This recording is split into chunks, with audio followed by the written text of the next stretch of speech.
नमस्कार साथियों, मैं आज आया हूँ वाराणसी से 40 किलोमीटर दूर निमाइच गांव की जनसंख्या लगभग 6000 है और आज मैं यहाँ का आपको टूर कराऊंगा। भारत हमारा आज भी गांव में बसता है, ये हम क्यों कह सकते हैं, क्योंकि आज भी 83 करोड़ की जनसंख्या गांव में बसती है। तो हम ये कह सकते हैं कि 68% की जनसंख्या लगभग अभी भी गांव में वास करती है।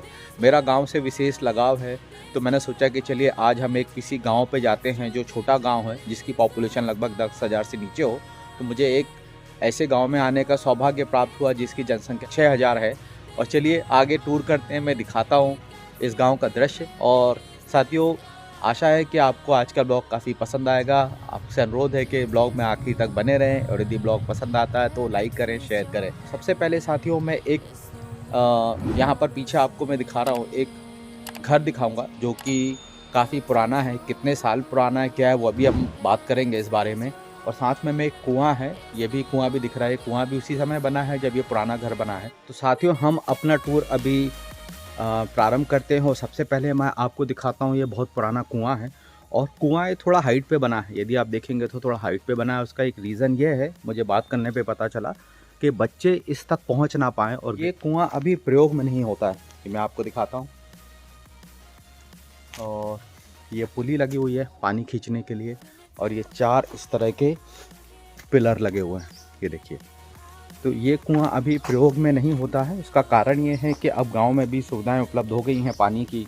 यहाँ पे नल से पानी दिया जाता है। तो चलिए अब हम सामने आपको जो दिखा रहा हूँ इस घर पे चलते हैं। ये एक बहुत पुराना घर है, कितने साल पुराना क्या है इसकी जानकारी अभी हम देते हैं।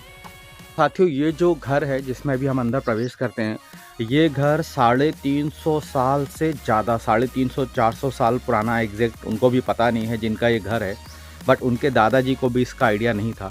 चलिए हम अंदर प्रवेश करते। देखिए सबसे पहले तो ये जो डोर है, जो दरवाज़ा है, तो देखिए काफ़ी पुराना है, जिस तरह से गांव में हुआ करते थे।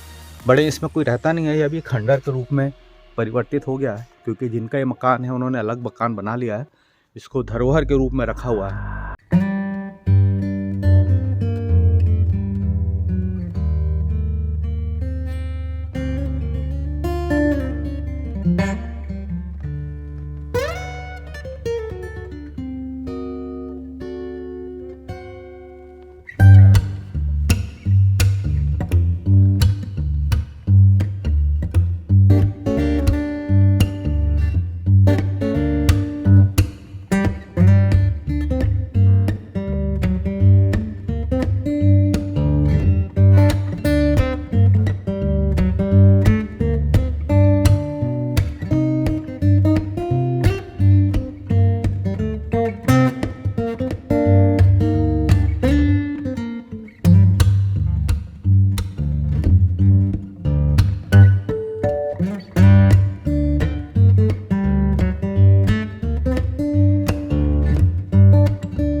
तो गाइज़ ये एक पैनल लगा है, सोलर पैनल, और इसमें ऑटोमेटिक सेटिंग की जाती है जिसमें शाम को अपने आप लाइट जल जाती है और फिर सुबह उठ के अपने आप ही जब सुबह होता है तो वो अपने आप बंद हो जाती है।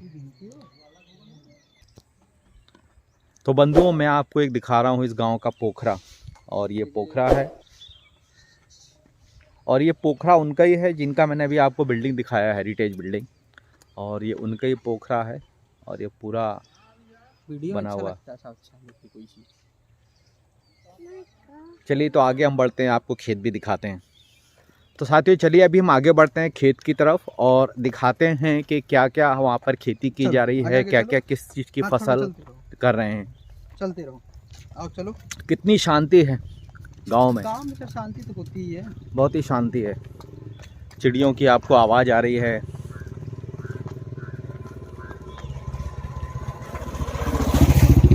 तो साथियों ये ऊपरी या गोहरी जिसको बोलते हैं, एमपी में तो इसको कंडा बोलते हैं और यहाँ ऊपरी या गहरी बोलते हैं। चलिए तो इसको भी मैं लेके जाऊँगा हम भी घर पे। इसको आग में जला करके इसकी बाटी बनाई जाती है, भरता बनाया जाता है। तो ये भी कुछ हम लेके जाएंगे यहाँ से, और घर पे कल या परसों में इसमें दाल बाटी या बाटी चोखा बनाया जाएगा।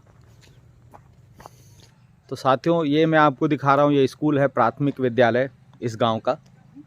और एक चीज़ और भी है, ये देखिए जो आपको पाइप दिखा रहा हूँ, ये पाइपलाइन बिछाई जा रही है। ये जो पाइप लगा है इसमें घर घर जल पहुँचाने की जो हमारे भारत के माननीय प्रधानमंत्री श्री नरेंद्र मोदी जी की जो योजना घर घर पानी, तो उसके तहत हर गांव में हर घर में एक एक नल की सुविधा उपलब्ध कराई जाएगी, जिसकी पाइपलाइन अभी मैं आपको दिखा रहा था। साथियों देखिए चने की खेती हो रही है यहाँ पर। ये चने के भी छोटे छोटे पेड़ हैं जो अभी मार्केट में भी आपको मिलता है देखने को। तो साथियों सरसों के पेड़ दिखा रहा हूँ मैं आपको।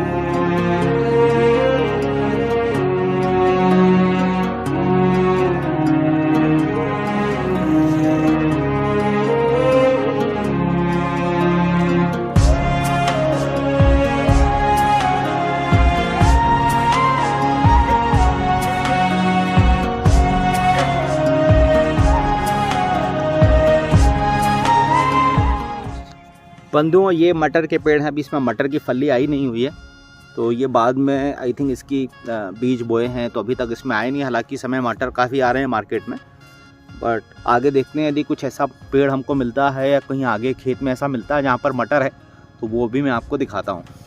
चलिए आगे बढ़ते हैं खेत में। तो साथियों अभी मैं आ गया हूँ निमाइच के सरसों के खेत में, और आगे मैं आपको दिखाता हूँ गेहूँ की खेती भी। आशा है कि आप भी मेरे इस ब्लॉग का आनंद ले रहे होंगे गांव में।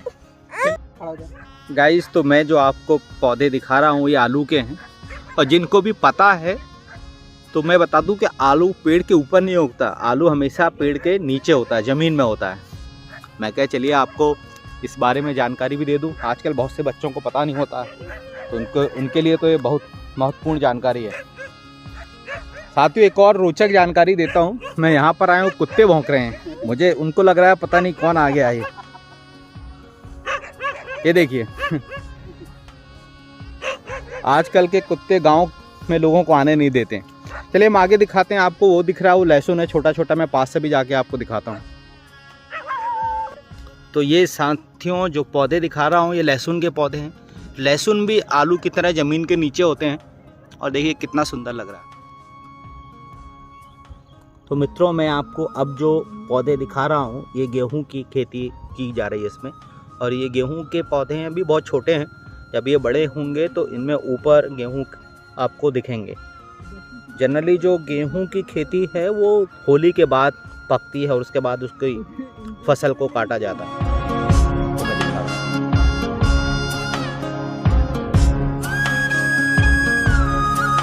तो साथियों ये आपको मैं दिखा रहा हूँ धनिया, और आगे आपको दिख रहा है मेथी। तो बंधुओं ये ट्रैक्टर है।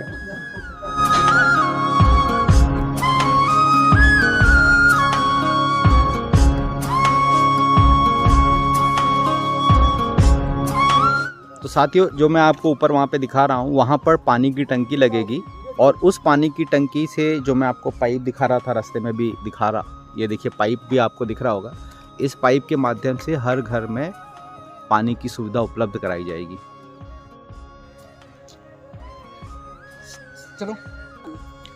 जो ये मैं जो आपको पेड़ दिखा रहा हूँ, ये सागौन का पेड़ है। ये अभी छोटा है, देखिए यहाँ पर इस तरह से लगाया गया है। इस विश्वास के साथ कि आज का ब्लॉग आपको पसंद आया होगा। आज का ब्लॉग मैं यहीं समाप्त करता हूँ। जल्दी मिलते हैं नए ब्लॉग में। तब तक के लिए जय हिंद, जय भारत, हरे कृष्णा।